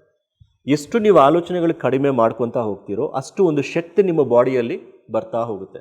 ಆ ವಿಶ್ವಶಕ್ತಿ ನಾವು ನಿದ್ದೆಯಲ್ಲಿ ತೊಗೊತೀವಲ್ಲ, ಅದೇ ಒಂದು ವಿಶ್ವಶಕ್ತಿ ಅನ್ನೋದು ಧ್ಯಾನದ ಒಂದು ಸ್ಥಿತಿಯಲ್ಲಿ ನಮಗೆ ಹೆಚ್ಚು ಬರ್ತಾ ಇರುತ್ತೆ. ಅದಕ್ಕೆ ನೀವು ಧ್ಯಾನದಲ್ಲಿ ಕೂತ್ಕೊಂಡಾಗ ಆಲೋಚನೆಯನ್ನು ಕಡಿಮೆ ಮಾಡ್ತಾ ಧ್ಯಾನಕ್ಕೆ ಹೋದಾಗ ಆ ವಿಶ್ವಶಕ್ತಿ ಅನ್ನೋದು ಬರ್ತಾ ಹೋಗುತ್ತೆ. ಬಹಳಷ್ಟು ಜನಕ್ಕೆ ಕೆಲವ್ರಿಗೆ ಏನಾಗುತ್ತೆ ಅಂದರೆ, ಎಸ್ಪೆಷಲಿ ತಲೆ ಬಹಳ ಭಾರ ಆದಂಗೆ ಆಗ್ತಾ ಇರುತ್ತೆ. ಈ ಥರ ಯಾಕೆ ತಲೆ ಭಾರ ಆಗುತ್ತೆ ಅಂದರೆ, ಆ ಒಂದು ವಿಶ್ವಶಕ್ತಿ ಬಂದು ನಮ್ಮ ಕ್ಲೀನಿಂಗ್ ಎಲ್ಲ ನಡೀತಾ ಇರುತ್ತೆ, ಆ ಥಾಟ್ಸ್ನೆಲ್ಲ ತೆಗಿತಾ ಇರುತ್ತೆ. ಪ್ಲಸ್ ಇನ್ನೊಂದು, ಆ ಒಂದು ಶಕ್ತಿ ಬರೋದ್ರಿಂದ ಇನ್ನೊಂದು ಅನುಭವ ನಿಮ್ಗೆ ಏನಾಗುತ್ತೆ ಅಂದರೆ, ನಿಮ್ಮ ಬಾಡಿ ಫುಲ್ ಲೈಟ್ ಆಗಿಬಿಡುತ್ತೆ. ನಿಮಗೆ ಇಲ್ಲಿ ಇದೀನೋ ಇಲ್ಲೋ ನನಗೆ ಅನ್ನೋ ಒಂದು ಭಾವನೆ ಬರ್ತಾ ಇರುತ್ತೆ. ಸೊ ಇನ್ನೊಂದು ಎಕ್ಸ್ಪೀರಿಯೆನ್ಸ್ ನಿಮಗೆ ಏನಾಗಬಹುದು ಅಂದರೆ, ಈ ಥರ ಕೂತ್ಕೊಂಡಿರ್ತೀರಿ, ಎಸ್ಪೆಷಲಿ ನಿಮಗೆ ತಲೆನೋವಾಗಲಿ ಅಥವಾ ಬ್ಯಾಕ್ ಬೋನ್ ಆಗಲಿ ಯಾರಿಗಾದ್ರೂ ಪೇಯ್ನ್ ಬಂತ, ಯಾರಾದರೂ ನೋವು ಕಾಣಿಸ್ಕೊಂತ ನಿಮಗೆ, ತಲೆನೋವಾಗಲಿ ಈ ಥರ. ಕೆಲವರಿಗೆ ಮೊಣಕಾಲು ನೋವಲ್ಲಿ ಪೇಯ್ನ್ ಬರ್ತಾ ಇರುತ್ತೆ. ಓಕೆ, ಮೊಣಕಾಲು ನೋವಲ್ಲಿ ಪೇಯ್ನ್ ಬರ್ತಾ ಇರುತ್ತೆ. ಕೆಲವರಿಗೆ ಬ್ಯಾಕ್ ಬೋನಲ್ಲಿ ಪೇಯ್ನ್ ಬರ್ತಾ ಇರುತ್ತೆ. ಎಸ್ಪೆಷಲಿ ಬಹಳಷ್ಟು ಜನಕ್ಕೆ ತಲೆನೋವು ಬರ್ತಾ ಇರುತ್ತೆ. ತಲೆ ಭಾರ ಆಗೋದು, ತಲೆನೋವಾಗೋದು. ಈ ಥರ ತಲೆನೋವು ಭಾರ ಯಾಕೆ ಆಗುತ್ತೆ ಅಂದರೆ, ಆ ವಿಶ್ವಶಕ್ತಿ ಅನ್ನೋದು ಬಂದು ಪ್ರತಿಯೊಂದು ಸೆಲ್ನ ಕ್ಲೀನ್ ಮಾಡ್ತಾ ಇರುತ್ತೆ, ಪ್ರತಿಯೊಂದು ಸೆಲ್ನ ಕ್ಲೀನಿಂಗ್ ಮಾಡ್ತಾ ಇರುತ್ತೆ. ಅದಕ್ಕೆ ನೋಡ್ರಿ, ಮತ್ತು ಯೋಗಿಗಳು, ಋಷಿಗಳು, ಅವರು ಏನು ಆಹಾರ ತಗೊಳ್ಳಲ್ಲ. ಅವರು ಹಿಮಾಲಯದಲ್ಲಿ ಎಷ್ಟೊಂದು ವರ್ಷಗಳಿಂದ ಇದ್ದಾರೆ, ಇವತ್ತಿಗೂ ಆ್ಯಕ್ಟಿವ್ ಆಗಿ ಇರ್ತಾರೆ ಅವರು. ಅಷ್ಟು ಶಕ್ತಿ ಅವ್ರಿಗೆ ಹೆಂಗೆ ಬಂತು ಅಂದರೆ, ಆ ಧ್ಯಾನ ಶಕ್ತಿಯಿಂದ. ಸೊ ಯಾವಾಗ ನಾವು ಧ್ಯಾನ ಮಾಡ್ತಾ ಹೋಗ್ತೀವೋ, ನಮಗೆ ಯಾವುದೇ ಥರ ಅನಾರೋಗ್ಯ ಸಮಸ್ಯೆ ಇರಲಿ ಬಾಡಿಯಲ್ಲಿ, ಅದೆಲ್ಲ ಕಂಪ್ಲೀಟಾಗಿ ಅಲ್ಲಿ ಏನಾಗಿರುತ್ತೆ ಅಂದರೆ, ಫಾರ್ ಎಕ್ಸಾಂಪಲ್ ಮೊಣಕಾಲು ನೋವಿತ್ತು ಅಂದ್ಕೊಳ್ಳಿ. ಇವಾಗ ನಮ್ಮ ತಾಯಿ ಒಂದು ಎಕ್ಸಾಂಪಲ್ ಹೇಳಿದೆ, ಮೈಗ್ರೇನ್ ಅಂತ. ಈ ಮೈಗ್ರೇನ್ ಇದ್ದ ರೀಸನ್ ಎಲ್ಲ ಹೆಂಗಿರುತ್ತೆ ಅಂದರೆ, ಒಂದೇ ಕಡೆ ಡೆಡ್ ಸೆಲ್ಸ್ ಅನ್ನೋದಿರುತ್ತೆ. ಅಂದರೆ ಆ ಒಂದು ಸೆಲ್ಸಲ್ಲಿ, ಆ ಒಂದು ಕಣಗಳಲ್ಲಿ ಶಕ್ತಿ ಇರಲ್ಲ, ಫುಲ್ ಸೆಲ್ಸ್ ಎಲ್ಲ ಡೆಡ್ ಆಗಿರುತ್ತೆ, ಅದರಲ್ಲಿ ಒಂದು ಎನರ್ಜಿ ಇರಲ್ಲ. ಯಾವಾಗ ನಾವು ಧ್ಯಾನ ಮಾಡ್ತೀವೋ ಈ ಬ್ರಹ್ಮರಂಧ್ರದ ಮೂಲಕ, ಆ ಶಕ್ತಿ ಎಲ್ಲ ಕಂಪ್ಲೀಟಾಗಿ ಪ್ರತಿಯೊಂದು ಸೆಲ್ಗೆ ಹೋಗಿ ಸಪ್ಲೈ ಆಗ್ತಾ ಇರುತ್ತೆ. ಆ ಸಪ್ಲೈ ಆಗೋ ಟೈಮಲ್ಲಿ ಆ ಸೆಲ್ಸ್ ಎಲ್ಲ ರಿಪೇರಿ ಆಗ್ತಾ ಇರುತ್ತೆ. ಅಂದರೆ ಒಂದು ಡೆಡ್ ಸೆಲ್ಸ್ ಎಲ್ಲ ಮತ್ತೆ ಆ್ಯಕ್ಟಿವ್ ಆಗ್ತಾ ಬರುತ್ತೆ. ಯಾವಾಗ ಆ ಸೆಲ್ಸ್ ಎಲ್ಲ ಆ್ಯಕ್ಟಿವೇಶನ್ ಆಗ್ತಾ ಹೋಗುತ್ತೋ ನಿಮಗೆ ಅಲ್ಲಿ ಸ್ವಲ್ಪ ಪೇಯ್ನ್ ಬರ್ತಾ ಇರುತ್ತೆ. ಆ ಪೇಯ್ನ್ ಯಾವಾಗಿರುತ್ತೆ ನಿಮಗೆ, ಧ್ಯಾನ ಮಾಡೋ ಟೈಮಲ್ಲಿ ಮಾತ್ರ ಪೇಯ್ನ್ ಇರುತ್ತೆ, ಆಮೇಲೆ ಮತ್ತೆ ನಿಮ್ಗೆ ಪೇಯ್ನ್ ಇರಲ್ಲ. ಈ ಥರ ಮಾಡೋದ್ರಿಂದ ಏನಾಗುತ್ತೆ ಅಂದರೆ, ನಮ್ಮ ಬಾಡಿಯಲ್ಲಿ ಯಾವುದೇ ಒಂದು ಕಾಯಿಲೆ ಇರಲಿ, ಮೈಗ್ರೇನ್ ಆಗಿರಬಹುದು, ಮೊಣಕಾಲು ನೋವಾಗಿರಬಹುದು, ಬ್ಯಾಕ್ ಪೇಯ್ನ್ ಆಗಿರ್ಬೋದು, ಯಾವುದೇ ಒಂದು ಕಾಯಿಲೆ ಇರಲಿ, ಪ್ರತಿಯೊಂದು ಕಾಯಿಲೆ ಸಂಪೂರ್ಣವಾಗಿ ನಾವು ನಿವಾರಣೆ ಮಾಡ್ಕೋಬೋದು ಈ ಧ್ಯಾನದಿಂದ. ನೀವು ನಂಬ್ತಿರೋ ಬಿಡ್ತಿರೋ, ನಮ್ಮ PMC ಕನ್ನಡ ಚಾನಲ್ ಅಂತ ನೀವು ಯೂಟ್ಯೂಬಲ್ಲಿ ನೋಡ್ರಿ, ಅದರಲ್ಲಿ ಬಹಳಷ್ಟು ಒಂದು ಈ ಥರ ಸಾವಿರಾರು ಅನುಭವಗಳನ್ನ ನಾವು ಹಾಕಿದ್ದೀವಿ. ಧ್ಯಾನ ಮಾಡಿ ಕೆಲವರು cancer 3rd stage 4th stage ಇದ್ದವರು ಪ್ರತಿದಿನ 5 ಗಂಟೆ 6 ಗಂಟೆ ಧ್ಯಾನ ಮಾಡಿ ಆ ಕ್ಯಾನ್ಸರಿಂದ ಹೊರಗಡೆ ಬಂದವರಿದ್ದಾರೆ. We have living examples. ನಾವು ನೋಡಿ ಎಷ್ಟು ಒಂದು ಟೈಮ್ ಸ್ಪೆಂಡ್ ಮಾಡ್ತಾ ಇರ್ತೀವಿ ಈ ಒಂದು ಆರೋಗ್ಯ ಬೇಕು ಅಂತ. ಸೊ ನಮಗೇನೆಂದರೆ, ಯಾವ ಥರ ಜೀವಿಸಬೇಕು, ಯಾವ ಥರ ಆಲೋಚನೆ ಮಾಡಬೇಕು ಅನ್ನೋದು ಗೊತ್ತಿಲ್ಲ. ಫ್ಯಾಮಿಲಿಯಲ್ಲಿ ಭಾಳ ಇಂಟರ್ಫಿಯರ್ ಆಗ್ತಾ ಇರ್ತೀವಿ ನಾವು. ಅದಕ್ಕೆ ಬುದ್ಧ ಹೇಳಿದ್ದಾರೆ, there should not be any interference ಅಂತ. ನಮ್ಮ ಮಾತು ಕೇಳಬೇಕು ಅವರು. ಕೆಲವ್ರಿಗೆ ಹೆಂಗಿರುತ್ತೆ ಅಂದರೆ ಈಗೋ ಅಡ್ಡ ಬರ್ತಾ ಇರುತ್ತೆ, ಇಲ್ಲ ನಾನು ಹೇಳಿದ್ದು ಕೇಳಲೇಬೇಕು ಫ್ಯಾಮಿಲಿಯಲ್ಲಿ. ನಮ್ಗೆ ಗೊತ್ತಿರುತ್ತೆ ಎಲ್ಲೋ ಒಂದು ನಾವು ಮಾಡೋದು ತಪ್ಪು ಅಂತ, ಬಟ್ ಅದನ್ನು ಕೇಳಲ್ಲ ನಾವು. ಒಂದು ಕಡೆ ನಮ್ಗೆ ಆತ್ಮ ಹೇಳ್ತಾ ಇರುತ್ತೆ ನಾವು ಮಾಡ್ತಿರೋದು ರೈಟ್ ಆರ್ ರಾಂಗ್ ಅಂತ, ಅದ್ರ ಬಗ್ಗೆ ನಾವು ಕಾಳಜಿ ವಹಿಸಲ್ಲ. ಈಗೋ ಅನ್ನೋದು ಬರ್ತಾ ಇರುತ್ತೆ, ಅದರಿಂದ ಏನೋ ಒಂದು ಮಾತಂತ ಇರ್ತೀವಿ, ಏನೋ ಒಂದು ಆಗ್ತಾ ಇರುತ್ತೆ ಫ್ಯಾಮಿಲಿ. ಇಲ್ಲಿ ಎಲ್ಲ ಯಾಕೆ ಅಂದರೆ ನಮ್ಮ ಮೇಲೆ ನಮ್ಮ ಕಂಟ್ರೋಲ್ ಇರಲ್ಲ ಫ್ರೆಂಡ್ಸ್. ಯಾವಾಗ ನಾವು ಧ್ಯಾನ ಮಾಡ್ತೀವೋ ಮನಸ್ಸು ಶಾಂತವಾಗಿರುತ್ತೆ. ನಿಮಗೆ ಏನು ಮಾತಾಡಬೇಕು, ಈ ಮಾತು ಬಿಡಬೇಕಾ ಇಲ್ಲ ಅಂತೇಳಿ ಫಿಲ್ಟರ್ ಮಾಡಿ ನೀವು ಮಾತು ಬಿಡ್ತೀರಾ. ನಿಮ್ಮ ಶತ್ರುವಾಗಿ ಆಗಿರ್ಬೋದು, ನಿಮಗೆ ಒಂದು ಮಿತ್ರಂತರ ಆಗ್ಬಿಡ್ತಾರೆ ನನ್ನ ಲೈಫಲ್ಲಿ. ಸಾಕಷ್ಟು ಎಕ್ಸಾಂಪಲ್ಸ್ ನಮ್ಮ ಹತ್ರ ಇದೆ. ಸೊ ಯಾವಾಗ ನೀವು ಧ್ಯಾನ ಮಾಡ್ತಿರೋ ಆ ಒಂದು ಶಕ್ತಿ ಬಂದು ಬಂದು ಬಂದು ಪ್ರತಿಯೊಂದು ಸೆಲ್ಗೆ ಸಪ್ಲೈ ಆಗಿಬಿಟ್ಟು ನಿಮ್ಮ ಬಾಡಿಯೆಲ್ಲ ಕಂಪ್ಲೀಟು ಒಂದು ಸಂಪೂರ್ಣ ಆರೋಗ್ಯ ಬರುತ್ತೆ ನಿಮಗೆ. ಪ್ಲಸ್ ಒಂದು ಮಾನಸಿಕ ಪ್ರಶಾಂತತೆ. ಅನ್ನೆಸೆಸರಿ ಥಿಂಕಿಂಗ್ ನೀವು ಯಾವಾಗ ಮಾಡ್ತಾ ಮಾಡ್ತಾ ಮಾಡ್ತಾ ಹೋಗ್ತಿರೋ ನೆಗೆಟಿವಿಟಿ ಜಾಸ್ತಿ ಇರುತ್ತೆ, ಭಯ ಜಾಸ್ತಿ ಇರುತ್ತೆ. ಯಾವಾಗ ನಿಮಗೆ ನೆಗೆಟಿವ್ ಆಲೋಚನೆಗಳು, ಭಯ ಇದ್ದರೆ ನಮ್ಮ ಲೈಫು ಅದೇ ಡೈರೆಕ್ಷನಲ್ಲಿ ಹೋಗ್ತಾ ಇರುತ್ತೆ. ಯಾವಾಗ ನೀವು ಧ್ಯಾನ ಮಾಡ್ತಿರ್ತೀರೋ ಅನಾವಶ್ಯಕವಾದ ಆಲೋಚನೆಗಳೆಲ್ಲ ಹೋಗ್ಬಿಟ್ಟು ಕಂಪ್ಲೀಟ್ ಒಂದು ಪಾಸಿಟಿವ್ ಥಿಂಕಿಂಗ್ ಅನ್ನೋದು ನಮ್ಮ ಲೈಫಲ್ಲಿ ಬರ್ತಾ ಬರ್ತಾ ಹೋಗುತ್ತೆ. ಇನ್ನೂ ಒಂದು ಎಕ್ಸ್ಪೀರಿಯೆನ್ಸ್, ನೀವು ಧ್ಯಾನ ಕೂತ್ಕೊಂಡಾಗ ಈ ಥರ ಕಣ್ಣು ಮುಚ್ಕೊಂಡಾಗ ಯಾರಿಗಾದ್ರೂ ಕಲರ್ಸ್ ಏನಾದರೂ ಕಾಣಿಸ್ತಾ? ಕಲರ್ಸ್ ಆಗಲಿ, ಬ್ಲೂ ಅಂಡ್ ಗ್ರೀನ್, ನೀವು ಎಸ್ ಎಸ್ ಎಸ್ ಎಸ್ ಇದೆಲ್ಲ this is all science madam. This meditation ಅನ್ನೋದು ಏನೋ ಒಂದು ಮೂಢನಂಬಿಕೆ ಅನ್ನೋದಲ್ಲ. ಇವಾಗ ಪ್ರತಿಯೊಂದು ಡಾಕ್ಟರ್ಸ್, ಈವನ್ ಫಾರಿನ್ ಕಂಟ್ರೀಸಲ್ಲಿ ಎನರ್ಜಿ ಮೆಡಿಸಿನ್ ಅಂತ ಒಂದು ಫೀಲ್ಡೇ ಬಂದಿದೆ. ಇವಾಗ ನಮಗೆ ENT ಡಿಪಾರ್ಟ್ಮೆಂಟು, ಆರ್ಥೋಪೆಡಿಕ್ಸು, ನೆಕ್ಸ್ಟ್ ಮತ್ತು ಕ್ಯಾನ್ಸರ್, ಆಂಕಾಲಜಿ, ಈ ಡಿಪಾರ್ಟ್ಮೆಂಟ್ಸ್ ಎಲ್ಲ ಹೆಂಗಿದೆ ಫಾರಿನ್ ಕಂಟ್ರೀಸಲ್ಲೆಲ್ಲ ಎನರ್ಜಿ ಮೆಡಿಸಿನ್ ಅಂತ ಒಂದು ಡಿಪಾರ್ಟ್ಮೆಂಟೇ ಬಂದಿದೆ. ಅಂದರೆ ನಮ್ಮ ಆಲೋಚನೆಗಳ ಮೂಲಕ ನಮ್ಮ ಆರೋಗ್ಯವನ್ನು ಯಾವ ಥರ ಕಂಟ್ರೋಲ್ ಮಾಡ್ಕೋಬಹುದು ಅಂತ. ಅಷ್ಟು ಫಾಸ್ಟಾಗಿ ಇವಾಗ ಆ ಸೈನ್ಸು ಡೆವಲಪ್ ಆಗ್ತಾ ಇದೆ. ಇದಕ್ಕಿಂತ ಮೊದಲು ಗೊತ್ತಿಲ್ಲ. ಅವ್ರು ಟ್ರೀಟ್ ಮಾಡ್ತಿದ್ರು, ಬಾಡಿ ಸ್ಕ್ಯಾನ್ ಮಾಡ್ತಾರೆ, ಬಾಡಿಯಲ್ಲಿ ಏನು ಕಾಣಿಸುತ್ತೆ ಅವರಿಗೆ ಅದರ ತಕ್ಕಂಗೆ ಅವ್ರಿಗೆ ಮಾತ್ರೆಗಳು ಕೊಡ್ತಾಯಿದ್ರು. ಅದಕ್ಕಿಂತ ಇನ್ನು ಸೈನ್ಸ್ ಬಹಳ ಇದೆ. ನಮ್ಮ ಥಾಟಿಂದನೇ ಎಲ್ಲ ಕ್ರಿಯೇಟ್ ಆಗ್ತಾ ಇರುತ್ತೆ. ಇವಾಗ ಆಲೋಚನೆಗಳ ಮೇಲೆ ಡಾಕ್ಟರ್ಸು ಫೋಕಸ್ ಮಾಡ್ತಾ ಇದ್ದಾರೆ. ಈಗ ನಮ್ಮ ಆಲೋಚನೆಗಳನ್ನು ಸರಿಯಾಗಿ ಇಟ್ಕೊಂಡ್ರೆ ಮಾತ್ರ ನಮ್ಮ ಜೀವನ ಸರಿಯಾಗಿರುತ್ತೆ, ನಮ್ಮ ಆರೋಗ್ಯನೂ ಸರಿಯಾಗಿರುತ್ತೆ ಅಂತ. ಸೊ ನಿಮಗೆ ಬಂದಿರುವಂಥ ಎಕ್ಸ್ಪೀರಿಯನ್ಸಸ್ ಬರ್ತೀನಿ ಮತ್ತೆ ನಾನು. ಇವಾಗ ಬ್ಲೂ ಕಲರು ಎಲ್ಲ ಕಾಣಿಸ್ತಲ್ಲ, ನಾವು ಕಣ್ಣು ಮುಚ್ಕೊಂಡಾಗ ಮತ್ತೆ ಸೇಮ್ ಅದೇ ಪಾಯಿಂಟೇ. ಯಾವಾಗ ನಾವು ಆಲೋಚನೆಗಳನ್ನು ಕಡಿಮೆ ಮಾಡ್ತೀವೋ ಆ ಶಕ್ತಿ ಬರ್ತಾ ಇರುತ್ತೆ ಮೇಡಮ್. ಆ ಶಕ್ತಿ ಬಂದು ಬಂದು ಬಂದು ನಮಗೆ 6 ಚಕ್ರಗಳಿದೆ. ಮೂಲಾಧಾರ, ಸ್ವಾಧಿಷ್ಠಾನ, ಮಣಿಪೂರಕ, ಅನಾಹತ, ವಿಶುದ್ಧ, ಆಜ್ಞಾ ಅಂತ. 7ನೇದು ಚಕ್ರ ಅಲ್ಲ, ಅದು ಸಹಸ್ರಾರ ಸ್ಥಿತಿ ಅಂತ ಕರೀತಾರೆ. ಅದು ಚಕ್ರ ಅಲ್ಲ, ಅದು ಒಂದು ಸ್ಥಿತಿ. ಸೊ 6 ಚಕ್ರಗಳು, ಸಾಮಾನ್ಯವಾಗಿ 7 ಚಕ್ರಗಳು ಅಂತ ಕರೀತಾರೆ. 7ನೇದು ಚಕ್ರ ಅನ್ನೋದಲ್ಲ, ಓಕೆನಾ? ಸೊ ಯಾವಾಗ ನೀವು ಧ್ಯಾನವನ್ನು ಮಾಡ್ತೀರೋ ಪ್ರತಿಯೊಂದು ಮೂಲಾಧಾರದಿಂದ ಹಿಡಿದು ಎಲ್ಲ ಒಂದು ಚಕ್ರಕ್ಕೂ ಎನರ್ಜಿ ಸಪ್ಲೈ ಆಗ್ತಾ ಆಗ್ತಾ ಆಗ್ತಾ ಆಗ್ತಾ ಆಗ್ತಾ ಬರುತ್ತೆ. ಇಲ್ಲಿ ಎನರ್ಜಿ ಯಾವಾಗ ಸಪ್ಲೈ ಆಗುತ್ತೋ, ಇಲ್ಲಿ ಬಹಳ ಸಪ್ಲೈ ಆಗ್ತಾ ಆಗ್ತಾ ಇದ್ದರೆ ಇಲ್ಲಿ ಒಂದು ಪೀನಿಯಲ್ ಗ್ರ್ಯಾಂಡ್ ಅಂತ ಕರೀತಾರೆ, ಅಥವಾ ಥರ್ಡ್ ಐ ಅಂತ ಕರೀತಾರೆ. ಇದು ಥರ್ಡ್ ಐ ರೀಜನ್. ಇದು ನಾವು ಶಿವನ ಒಂದು ವಿಗ್ರಹ ನೋಡ್ತಾ ಇರ್ತೀವಿ, ಓಕೆ, ಇಲ್ಲಿ 3ನೇ ಕಣ್ಣು ಶಿವನಿಗಿರುತ್ತೆ ಅಂತ. ಆ 3ನೇ ಕಣ್ಣು ಪ್ರತಿಯೊಬ್ಬರಿಗೂ ಇದೆ. ಬಟ್ ಏನಂದರೆ ನಮಗೆ ನಮ್ಮ ಒಂದು ಅಜ್ಞಾನದಿಂದ, ನಮ್ಮ ಒಂದು ಧ್ಯಾನ ಶಕ್ತಿ ಇಲ್ಲ ನಮ್ಮಲ್ಲಿ. ಯಾವಾಗ ಅಜ್ಞಾನದಿಂದ ಜ್ಞಾನ ಶಕ್ತಿ ಯಾವಾಗ ಕಡಿಮೆ ಆಗುತ್ತೋ ಆ 3ನೇ ಕಣ್ಣೋದು ಮುಚ್ಕೊಂಡ್ಬಿಡುತ್ತೆ. ಮಕ್ಕಳಿಗೆ ಅಪ್ ಟು 5 ಇಯರ್ಸ್, 5 ವರ್ಷದವರೆಗೂ ಆ 3ನೇ ಕಣ್ಣದು ಓಪನ್ ಆಗಿರುತ್ತೆ. ಅದಕ್ಕೆ ಅವ್ರು ಮಲ್ಕೊಂಡಾಗ ಯಾರ ಹತ್ರ ಮಾತಾಡ್ತಾ ಇರ್ತಾರೆ, ಅಥವಾ ಬಾಯಿ ತೆಕ್ಕೊಂಡೆ ಕಣ್ಣು ಬಿಚ್ಚೆ ಇನ್ನೊಬ್ಬರ ಹತ್ರ ಮಾತಾಡ್ತಾ ಇರ್ತಾರೆ. ನಮಗೆ ಅರ್ಥ ಆಗಲ್ಲ ಅವು. ಅದಕ್ಕೆ ಮನೆಯಲ್ಲಿ ಯಾರಾದರೂ ಧ್ಯಾನಿಗಳಿದ್ದರೆ ಅಥವಾ ಯಾರಾದರೂ ಯೋಗಿಗಳಿದ್ದರೆ ಆ ಮಕ್ಕಳನ್ನ ಕರೆಕ್ಟಾಗಿ ಗೈಡ್ ಮಾಡ್ತಾರೆ. ಯಾರು ಕಾಣಿಸ್ತಾ ಇದ್ದಾರೆ ನಿಮಗೆ, ಯಾರ ಹತ್ರ ಮಾತಾಡ್ತಿದೆಯಾ? ಸೊ ಯಾರಾದರೂ ಆ ಫ್ಯಾಮಿಲಿಯಲ್ಲೇ ಆ ಕ್ಲೋಸ್ಡ್ ಆ ಮಗು ಒಂದು ತಾತ ಆಗಲಿ ಅಥವಾ ಅಜ್ಜ ಅಜ್ಜಿ ಆಗಲಿ ಅಥವಾ ಯಾರಾದರೂ ದೇಹತ್ಯಾಗ ಮಾಡಿರ್ತಾರೆ ಅಂದ್ಕೊಳ್ಳಿ, ಅಂಥವ್ರ ಹತ್ರ ಮಾತಾಡ್ತಾರೆ ಮಕ್ಕಳು. ಯಾಕಂದರೆ 3ನೇ ಕಣ್ಣು ಇರುತ್ತೆ ಅವ್ರಿಗೆ. ಅದಕ್ಕೆ ಮಕ್ಕಳು ದೇವ್ರಂತ ಹೇಳ್ತಾರಲ್ಲ, ಯಾಕಂದರೆ ಆ 3ನೇ ಕಣ್ಣನ್ನು ಓಪನ್ ಇರುತ್ತೆ. ಪ್ರತಿಯೊಬ್ಬರಿಗೂ 3ನೇ ಕಣ್ಣಿದೆ. ಆ 3ನೇ ಕಣ್ಣನ್ನು ನೀವು ಆ್ಯಕ್ಟಿವೇಟ್ ಮಾಡ್ಕೋಬಹುದು ಅಂತ ತೋರಿಸ್ಲಿಕ್ಕೆ ಶಿವನ ವಿಗ್ರಹ ಇರೋದು. ನಾವು ಶಿವನ ಥರ ಆಗಬೇಕು. ಶಿವ ನೋಡ್ರಿ, ಇವತ್ತಿಗೂ ನೀವು ನೋಡಿದ್ರೆ ಶಿವ ಹೆಂಗಿರ್ತಾರೆ? ಧ್ಯಾನ ಒಂದು ಭಂಗಿ ಮೇಲೆ ಇರ್ತಾರೆ ಅವು, ಹೌದಾ? ಧ್ಯಾನ ಭಂಗಿಮೆ ಇರುತ್ತೆ. ಮೇಲ್ಗಡೆ ನೋಡಿದ್ರೆ ಒಂದು ಆಕಾಶ ಗಂಗೆ, ಹೌದಾ? ಆಕಾಶ ಗಂಗೆ ಬರ್ತಾ ಇರುತ್ತೆ. ಈ ಆಕಾಶ ಗಂಗೆ ಏನು ಅಂದರೆ, ನಾವು ಯಾವಾಗ ಧ್ಯಾನ ಮಾಡ್ತೀವೋ ಈ ವಿಶ್ವಶಕ್ತಿ ಅನ್ನೋದು ನಮ್ಮ ನಾಡಿಮಂಡಲ ಮೂಲಕ, ಈ ವಿಶ್ವಶಕ್ತಿ ಅನ್ನೋದು ನಮ್ಮ ಸಹಸ್ರಾರದ ಮೂಲಕ ಎಂಟರ್ ಆಗ್ತಾ ಇರುತ್ತೆ, ನಮ್ಮ ಬ್ರಹ್ಮರಂಧ್ರದ ಮೂಲಕ ಬರ್ತಾ ಇರುತ್ತೆ. ಯಾರು ಧ್ಯಾನ ಮಾಡ್ತಾ ಹೋಗ್ತಾರೋ ಅವರೆಲ್ಲರೂ ಶಿವರೇ ಅಂತ ತೋರಿಸ್ಲಿಕ್ಕೆ ಆ ಸಿಂಬಲ್ ಇರೋದು. ಯಾವಾಗ ನಾವು ಧ್ಯಾನ ಮಾಡ್ತೀವೋ ಆ ವಿಶ್ವಶಕ್ತಿ ಅನ್ನೋದು ಬಂದು ಬಂದು ಬಂದು ಬಂದು ನಾವು ಸಹ ಮೂರನೇ ಕಣ್ಣು ಓಪನ್ ಮಾಡ್ಕೋಬಹುದು. That is the symbol of Shiva. ಇದು ಗೊತ್ತಿಲ್ಲ ನಮಗೆ, ಮರ್ತೋಗ್ಬಿಟ್ಟಿದ್ದೀವಿ ನಾವು. ಆಲ್ಮೋಸ್ಟ್ ಒಂದು 5 ಇಯರ್ಸ್ ಮಕ್ಕಳೆಲ್ಲ ಬೆಳೆಸ್ತೀವಿ, ಅವ್ರಿಗೆ 7 ಇಯರ್ಸ್ 8 ಇಯರ್ಸ್ ಬಂದಾಗ ಆ ಮಕ್ಕಳನ್ನ ಒಂದು ಕ್ರಿಶ್ಚಿಯನ್ಸ್ ಥರ ನೀವು ಕ್ರಿಶ್ಚಿಯನ್ ಕಮ್ಯುನಿಟಿಯಲ್ಲಿ ಇರಬೇಕು ಅಂದರೆ ಒಂದು ಕ್ರಿಶ್ಚಿಯನ್ ಥರ ಬೆಳೆಯುತ್ತೆ ಆ ಮಗು. ನಿನ್ನ ಹಿಂದೂ ಅಂದರೆ ಹಿಂದೂ ಮೆಂಟಾಲಿಟಿ ಬರುತ್ತೆ, ನಿನ್ನ ಮುಸಲ್ಮಾನ್ ಅಂದರೆ ಮುಸಲ್ಮಾನ್ ಮೆಂಟಾಲಿಟಿ ಬರುತ್ತೆ.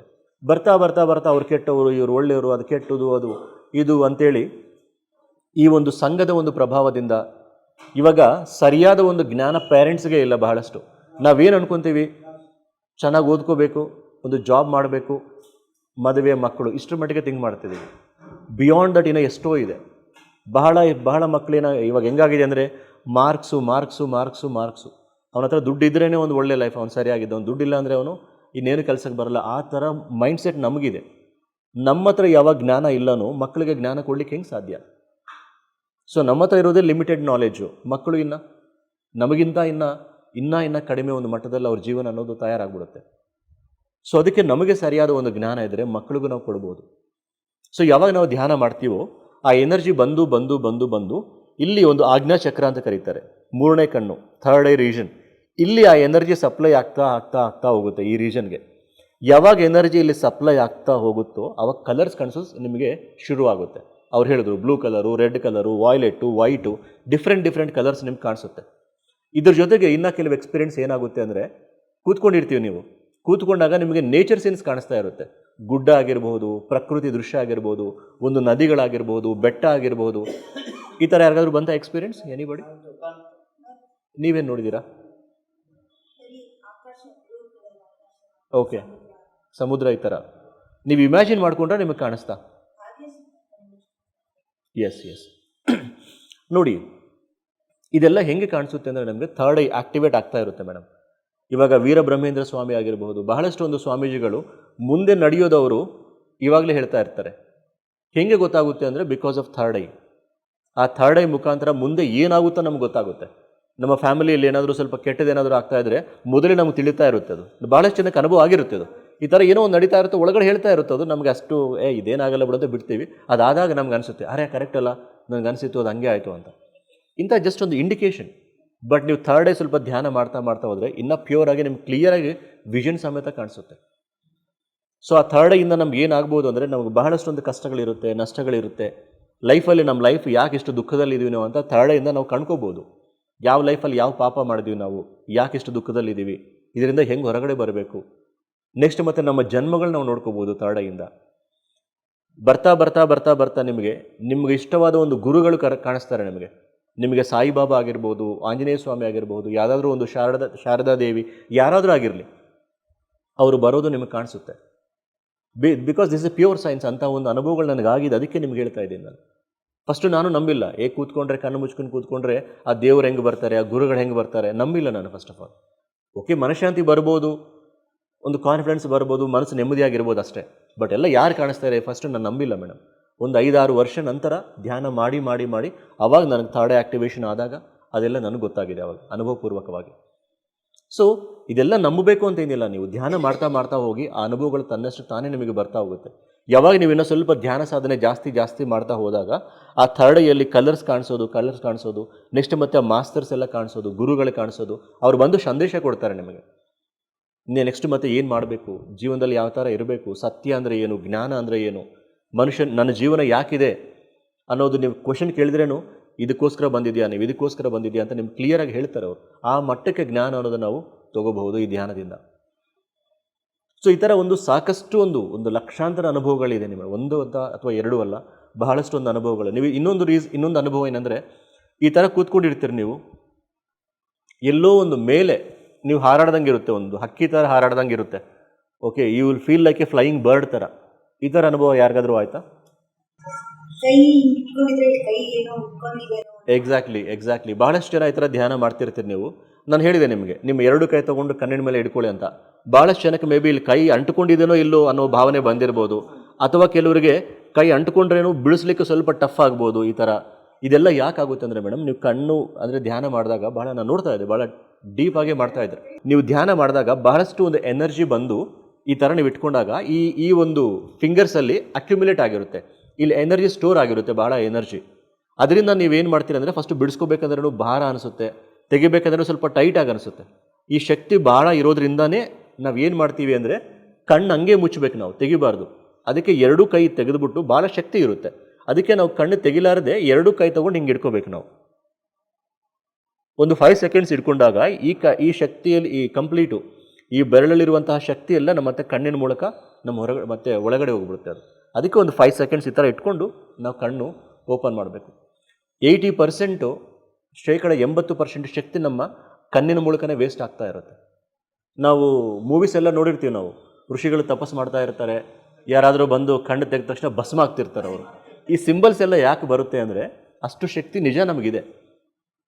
ನಾವು ಅಷ್ಟು, ಯಾಕಂದರೆ ಯಾವ ಮುನಿಗಳು ಋಷಿಗಳು ಇವೆಲ್ಲ ಯಾಕೆ ತೋರಿಸ್ತಾರೆ ಅಂದರೆ ಎಕ್ಸಾಂಪಲ್ಸ್ ಅವು. ನಮ್ಮ ಕಣ್ಣಲ್ಲಿ ಅಷ್ಟು ಒಂದು ಶಕ್ತಿ ಇರುತ್ತೆ, ಅದು ನಿಜಾನೂ ಸಹ ಹೌದು. 80% ಎನರ್ಜಿ ನಮಗೆ ಕಣ್ಣಿನ ಮೂಲಕ ವೇಸ್ಟ್ ಆಗ್ತಾ ಇರುತ್ತೆ. ನಾವೇನು ಮಾಡ್ತಿದ್ದೀವಿ ನೋಡಿ, ಎಷ್ಟು ಶಕ್ತಿಯನ್ನು ವೇಸ್ಟ್ ಮಾಡ್ಕೊತಿದ್ದೀವಿ. ಸೀರಿಯಲ್ಸ್ ನೋಡ್ತೀವಿ, ಅದು ನೋಡ್ತೀವಿ, ಇದು ನೋಡ್ತೀವಿ, ಎಲ್ಲ ಡಸ್ಟ್ಬಿನ್ ಥರ ನಾವು ಹಾಕ್ಕೊತಾನೆ ಇರ್ತೀವಿ. ಅನ್ನೆಸೆಸರಿಯಾಗಿ ನಾವು ಹಾಕ್ಕೊಂಡ್ರೆ ಮೈಂಡಲ್ಲಿ ಮನಃಶಾಂತಿ ಅನ್ನೋದು ಹೆಂಗೆ ಬರುತ್ತೆ ನಮಗೆ? ಅದಕ್ಕೆ 1 ಗಂಟೆ ನೀವು ಧ್ಯಾನ ಮಾಡಿ ಪ್ರತಿದಿನ. ಇದಕ್ಕೆ ಎಷ್ಟೊತ್ತು ನಾವು ಮಾಡಬೇಕು ಅಂತ ಹೇಳಿದೆ ನಾನು ನಿಮಗೆ. ನಿಮ್ಮ ವಯಸ್ಸು ಎಷ್ಟಿದೆಯೋ ಅಷ್ಟು ನಿಮಿಷ.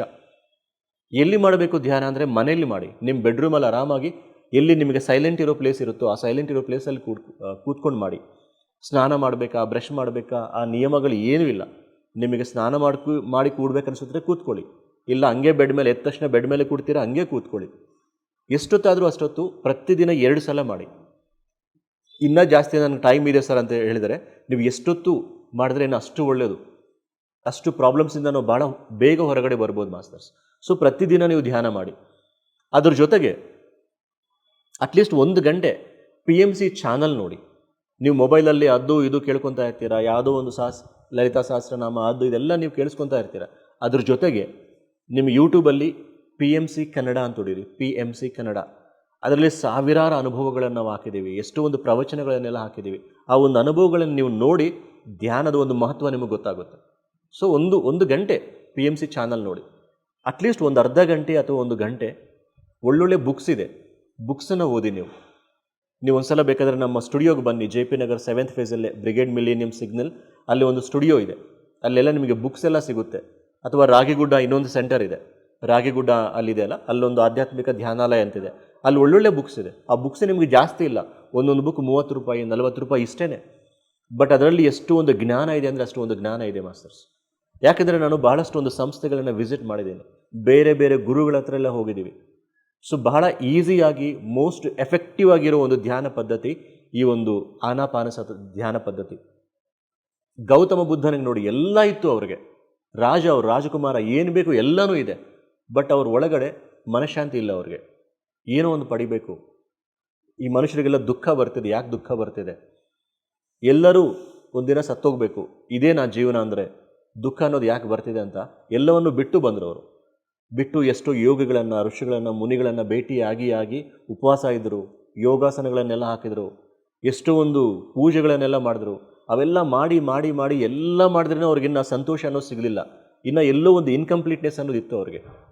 ಅದಕ್ಕೆ ಅವರು ಒಂದು ಸಲ ಕೂತ್ಕೊಂಡು ಆಲೋಚನೆ ಮಾಡಿದ್ರು, ನಾನು ಚಿಕ್ಕವನಿದ್ದಾಗ, ಮಗುವಾಗಿದ್ದಾಗ ಯಾವುದೇ ಒಂದು ಟೆನ್ಷನ್ಸ್ ಇರಲ್ಲ, ಯಾವುದೋ ಒಂದು ಮೈಂಡ್ ಡಿಸ್ಟರ್ಬೆನ್ಸ್ ಇಲ್ಲ, ಎಷ್ಟು ಆರಾಮಾಗಿದ್ದೆ ನಾನು. ಅಂಥ ಒಂದು ಸ್ಥಿತಿ ಬರಬೇಕಂದ್ರೆ ಮತ್ತೆ ಏನು ಮಾಡಬೇಕು ಅನ್ನೋದು ಅವರು ಆಲೋಚನೆ ಮಾಡಿ ಮಾಡಿ ಮಾಡಿ ಬರ್ತಾ ಬರ್ತಾ ಬರ್ತಾ ಬರ್ತಾ ಬರ್ತಾ ತನ್ನ ಶ್ವಾಸ ಜೊತೆಗೆ ಮತ್ತೆ ಅವರು ಬಂದರು. ಯಾವಾಗ ಅವರು ಉಸಿರನ್ನ ಗಮನಿಸ್ತಾ ಗಮನಿಸ್ತಾ ಗಮನಿಸ್ತಾ ಹೋದ್ರು, 7.5 ಗಂಟೆ 7.5 hours ಅವರು ಅದೇ ಸ್ಥಿತಿಯಲ್ಲಿರ್ತಾರೆ ಉಸಿರನ್ನ ಗಮನಿಸಿದಾಗ. ಸೊ ಎಷ್ಟೋ ಜನ್ಮಗಳು ನೀವು ಹೇಳಿದ್ರಲ್ಲ ಇವಾಗ ನಿಮ್ಮ ಕಲರ್ಸ್ ಎಲ್ಲ ಕಾಣಿಸ್ತು ಅಂತ, ಅದೇ ಥರ ಬುದ್ಧರು ಧ್ಯಾನ ಮಾಡಿದಾಗ, ಯಾಕಂದರೆ ಎಷ್ಟೋ ಜನ್ಮಗಳಲ್ಲೇ ಅವರು ಸಾಧನೆ ಮಾಡಿದ್ದಾರೆ. ಸಾಧನೆ ಮಾಡಿ ಮಾಡಿ ಮಾಡಿ ಮಾಡಿ ಈ ಒಂದು ಜನ್ಮ ಬುದ್ಧತ್ವವನ್ನು ಪಡಿಬೇಕಂತ ಜನ್ಮ ತೊಗೊಂಡಿರೋರು ಅವರು. ಸೊ ಎಷ್ಟೋ ಒಂದು ಸಾಧನೆ ಇರೋದ್ರಿಂದಲೇ ಆ ಜಸ್ಟ್ 7.5 hours, ಆ 7.5 ಗಂಟೆಯಲ್ಲಿ ಎಲ್ಲ ತಿಳ್ಕೊಂಬಿಟ್ರು ಅವರು. 3ನೇ ಕಣ್ಣು ಓಪನ್ ಮಾಡಿಕೊಂಡು ಈ ಜನ್ಮ ಯಾಕೆ ತೊಗೊಂಡಿದ್ದಾರೆ ಗೊತ್ತಾಯಿತು, ಕರ್ಮ ಸಿದ್ಧಾಂತದ ಬಗ್ಗೆ ಗೊತ್ತಾಯಿತು, ನಾನು ಶರೀರ ಅಲ್ಲ ಆತ್ಮ ಅಂತ ಗೊತ್ತಾಯಿತು. ಈ ಒಂದು ಜ್ಞಾನವನ್ನು ಅವರು ಟೀಚ್ ಮಾಡ್ತಾ ಮಾಡ್ತಾ ಈ ಒಂದು ಸರಿಯಾದ ಧ್ಯಾನ ಪದ್ಧತಿ ಇದೆ. ಪೂಜೆಗಳು ಪುನಸ್ಕಾರಗಳು ನೀವು ಮಾಡಿದ್ರೆ ತಾತ್ಕಾಲಿಕ ಆನಂದ ಸಿಗುತ್ತೆ ನಿಮಗೆ. ನಿಜವಾದ ಆನಂದ ಬೇಕು ಅಂದರೆ ನಿಮ್ಮೊಳಗಡೆ ನೀವು ಪ್ರಯಾಣ ಮಾಡಬೇಕು. ಅದಕ್ಕೆ ಬೆಸ್ಟ್ ಟೆಕ್ನಿಕ್ ಅಂದರೆ ಈ ಒಂದು ಧ್ಯಾನ ಪದ್ಧತಿ, ಉಸಿರಾಟದ ಮೇಲೆ ಗಮನ ಅಂತ ಬುದ್ಧ ಭಗವಾನರು ಕೊಟ್ಟಿದ್ದ ಒಂದು ಮೆಡಿಟೇಷನ್ ಟೆಕ್ನಿಕ್ ಇದು. ಸೊ ಎಷ್ಟೋ ಒಂದು ಸಂಸ್ಥೆಗಳನ್ನ ಹೋಗ್ತಾ ಇರ್ತೀನಿ ನಾನು, ಆರ್ಟ್ ಆಫ್ ಲಿವಿಂಗ್, ಸದ್ಗುರು, ಬೇರೆ ಬೇರೆ ಎಲ್ಲರೂ ಎಲ್ಲ ಏನಾಗಿದೆ ಅಂದರೆ ಮೇಡಮ್, ಇವಾಗ ನಮ್ಮ ವೀಕ್ನೆಸ್ನ ದುಡ್ಡು ಮಾಡ್ಕೊತಿದ್ದಾರೆ ಬಹಳಷ್ಟು. ನಿಮಗೆ ಮನಃಶಾಂತಿ ಇಲ್ಲ, ಬಂದು ಈ ಒಂದು ಧ್ಯಾನ ಪದ್ಧತಿ ಇದೆ, ಒಂದು 20 ದಿನ, ಒಂದು 30 ದಿನ ಕೋರ್ಸ್ ಮಾಡಿ, ಆ ಕೋರ್ಸ್ಗೆ ಒಂದು 5,000, 10,000, 20,000 ದುಡ್ಡು ಮಾಡ್ಕೊತಿದ್ದಾರೆ. ಸತ್ಯ ಅನ್ನೋದು ನಮ್ಮೊಳಗಡೆ ಇದೆ, ಅದಕ್ಕೆ ಯಾವುದೇ ಒಂದು ನಾವು ದುಡ್ಡು ಕೊಡಬೇಕಾಗಿಲ್ಲ. ಅದಕ್ಕೆ ಬ್ರಹ್ಮರ್ಷಿ ಪತ್ರಿಜಿ ಅವ್ರು ಏನು ಮಾಡಿದ್ದಾರೆ ಅಂದರೆ, ನಮಗೆ ಈ ಒಂದು ಸಂಸ್ಥೆಯಲ್ಲಿ ರೂಲ್ ಏನಿಟ್ಟಿದ್ದಾರೆ ಅಂದರೆ, ನೀವೆಲ್ಲೇ ಹೋಗಲಿ ಧ್ಯಾನ ಪ್ರಚಾರ ಮಾಡಿ, ಯಾವುದೇ ಒಂದು ನೀವು ಸೇವೆ ಮಾಡಲಿ, ₹1 ನೀವು ತೊಗೊಳ್ಳಂಗಿಲ್ಲ, ಎಕ್ಸ್ಪೆಕ್ಟು ಮಾಡೋಂಗಿಲ್ಲ ನೀವು. ಯಾಕಂದರೆ ಸತ್ಯ ಹೇಳಲಿಕ್ಕೆ ಯಾಕರಿಗೆ ಕೊಡಬೇಕು ಫೀಸು, ದುಡ್ಡು ಯಾಕೆ? ಎಲ್ಲದರಲ್ಲೂ ಸತ್ಯ ಇದೆ, ನನ್ನ ಒಳಗಡೆ ಸತ್ಯ ಇದೆ ಅಂತ ಗೊತ್ತಾದಾಗ ಅದನ್ನು ತಿಳಿಸಲಿಕ್ಕೆ ದುಡ್ಡು ಯಾಕೆ ನಮಗೆ? ಸೊ ಅದಕ್ಕೆ ದುಡ್ಡಿನ ಒಂದು ವ್ಯವಹಾರನೇ ಇಲ್ಲ ಈ ಒಂದು ಸೊಸೈಟಿಯಲ್ಲಿ. ಸೊ ಅದಕ್ಕೆ ಈ ಒಂದು ಸೊಸೈಟಿ ಅಷ್ಟು ಟ್ರಾನ್ಸ್ಪರೆಂಟ್ ಆಗಿದೆ, ಇದರಲ್ಲಿ ಒಂದು ಮುಚ್ಚು ಮರೆ ಅನ್ನೋದು ಏನೂ ಇಲ್ಲ. Everything is very transparent. ಅದಕ್ಕೆ ಎಲ್ಲರೂ ಒಂದು ಸಮುದ್ರ ಅಂತ, ಎಲ್ಲ ನದಿಗಳು ಬಂದು ಸಮುದ್ರದಲ್ಲಿ ಸೇರಿದಂತೆ ಎಲ್ಲ ಒಂದು ಸಂಸ್ಥೆಗಳು ಬಂದು ಇವಾಗ PSS ಮೂಮೆಂಟಲ್ಲಿ ಬರ್ತಾ ಇದೆ.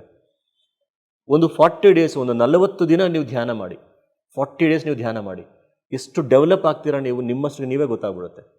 ಸೊ ಮೋಸ್ಟ್ ಪವರ್ಫುಲ್ ಮೆಡಿಟೇಷನ್ ಇದು. ಪ್ರತಿದಿನ ಒಂದು ಧ್ಯಾನ ಮಾಡಿ, 1 ಗಂಟೆ ಒಂದು ಚಾನಲ್ ನೋಡ್ತಾ ಇರಿ, ಒಂದು ಅರ್ಧ ಗಂಟೆ ನೀವು ಬುಕ್ಸ್ ಓದಿದ್ದೀರಿ ಅಂದರೆ ನಿಮಗೆಷ್ಟೋ ಒಂದು ಮನಃಶಾಂತಿ, ಸಂಪೂರ್ಣ ಒಂದು ಆರೋಗ್ಯ. ಬಹಳಷ್ಟು ತಲೆ ಕೆಡಿಸ್ಕೋಬೇಡಿ ಅದಕ್ಕೂ. ನಾಳೆ ಏನಾಗುತ್ತೋ, ನೆಕ್ಸ್ಟ್ ಇಯರ್ ಏನಾಗುತ್ತೋ, ಒಂದು 6 ಮಂತ್ಸ್ ಆದಮೇಲೆ ಏನಾಗುತ್ತೋ, ಅವೆಲ್ಲ ಏನೂ ಬೇಡ. ಫಸ್ಟು ಎಲ್ಲವನ್ನೂ ನೀವು ತೆಗೆದಾಕಿ ಮನಸ್ಸನ್ನು ಖಾಲಿ ಮಾಡಿಕೊಂಡಾಗ ನೀವು ಏನೇ ಒಂದು ಮಾತು ಮಾತಾಡಿದ್ರೇನು ಆ ಮಾತಕ್ಕೆ ಎಷ್ಟೋ ಒಂದು ಶಕ್ತಿ ಇರುತ್ತೆ. ನೀವು ಅಂದಿದ್ದೇ ಅಲ್ಲಾಗುತ್ತೆ. ನಿಮ್ಮ ಫ್ಯಾಮಿಲಿಯಲ್ಲಿ ಅಥವಾ ಫ್ರೆಂಡ್ ಸರ್ಕಲಲ್ಲಿ ಅಥವಾ ಬಂಧುಗಳಲ್ಲಿ ಯಾರಾದರೂ ಸ್ವಲ್ಪ ಮಿಸ್ಅಂಡರ್ಸ್ಟ್ಯಾಂಡಿಂಗ್ ಇತ್ತು ಅಂದ್ರೇನು ಈ ಧ್ಯಾನ ಶಕ್ತಿಯಿಂದ ಅವರೆಲ್ಲ ಮತ್ತೆ ಮಿತ್ರರಾಗ್ತಾರೆ ನಮಗೆ. ಸಾಕಷ್ಟು ಒಂದು ಎಕ್ಸಾಂಪಲ್ಸ್ ನಮ್ಮ ಲೈಫಲ್ಲೇ ಇದೆ. ಯಾಕಂದರೆ ನಮ್ಮ ಮೈಂಡ್ ಯಾವಾಗ ಚೇಂಜ್ ಆಗುತ್ತೋ ನಮ್ಮ ಲೈಫು ಚೇಂಜ್ ಆಗುತ್ತೆ. ಯಾವಾಗ ನಮ್ಮ ಲೈಫ್ ಚೇಂಜ್ ಆಗುತ್ತೋ ಸರೌಂಡಿಂಗ್ಸ್ ಆಟೋಮೆಟಿಕ್ಕಾಗಿ ಚೇಂಜ್ ಆಗುತ್ತೆ ಮಾಸ್ಟರ್ಸ್. ಸೊ ಅಷ್ಟು ಒಂದು ಪವರ್ಫುಲ್. ಈ ಮೆಡಿಟೇಷನ್ ಬಗ್ಗೆ ಎಷ್ಟಾದರೂ ಬೇಕಾದರೆ ಹೇಳ್ಬೋದು ನಾನು. ಸೊ ನಾನು ಕೇಳೋದೊಂದೇ, ಒಂದು 40 ಡೇಸ್, 40 ದಿನ, ಮತ್ತೆ ನಾವು ಬರೋವರೆಗೂ ನೀವು ಕಾಯಬೇಡಿ. ಧ್ಯಾನ ನಾವು ಹೆಂಗೆ ಮಾಡಬೇಕು ಗೊತ್ತಾಗಿದೆ, ಪದ್ಧತಿ ಏನು ಗೊತ್ತಾಗಿದೆ. ದಯವಿಟ್ಟು 40 ಡೇಸ್ 40 ದಿನ ನೀವು ಮಾಡ್ತಾ ಹೋಗಿ. ನಿಮ್ಮ ಟೈಮ್ ಸಿಕ್ಕಾಗ ಒಂದು ಸಲ PMC ಆಫೀಸ್ಗೆ ಬನ್ನಿ. ರಾಗಿಗುಡ್ಡ ಸೆಂಟರ್ ಇದೆ, ರಾಗಿಗುಡ್ಡ ಹತ್ರನೇ ಒಂದು ಧ್ಯಾನಾಲಯ ಇದೆ, ಅಲ್ಲೂ ಧ್ಯಾನದ ಕಾರ್ಯಕ್ರಮಗಳು ನಡೀತಾ ಇರುತ್ತೆ, ಅಲ್ಲೂ ಅಟೆಂಡ್ ಆಗಿ ಬುಕ್ಸನ್ನು ಓದ್ತಾ ಇರಿ. ಸಾಕಷ್ಟು ಜ್ಞಾನ ನಮ್ಮ ಹತ್ರ ಇದೆ ರೀ. ಆ ಜ್ಞಾನವನ್ನು ನಾವು ಯುಟಿಲೈಸ್ ಮಾಡಿಕೊಂಡಾಗ ಜೀವನ ಎಷ್ಟೋ ಆನಂದವಾಗಿ ಆರೋಗ್ಯದಿಂದ ಇರ್ತೀವಿ ನಾವು. ಸೊ ಅದನ್ನು ನಾವು ಸ್ವಲ್ಪ ಆ ಕಡೆ ನಾವು ಗಮನ ಕೊಡಬೇಕಷ್ಟೆ. So your life will be so beautiful. So ಇನ್ನು ಸರ್ ನೀವೇನಾದರೂ ನಿಮ್ಮ ಒಂದು ಜ್ಞಾನ ನೀವೇನಾದರೂ ಹೇಳ್ತೀರಾ ಹೇಳ್ಬೋದು. PMC ಕನ್ನಡ ಚಾನೆಲ್ ಅನ್ನು ಲೈಕ್ ಮಾಡಿ, ಶೇರ್ ಮಾಡಿ, ಸಬ್ಸ್ಕ್ರೈಬ್ ಮಾಡಿ ಮತ್ತು ಮಾಡಿಸಿ. ಎಲ್ಲರಿಗೂ ಧನ್ಯವಾದಗಳು.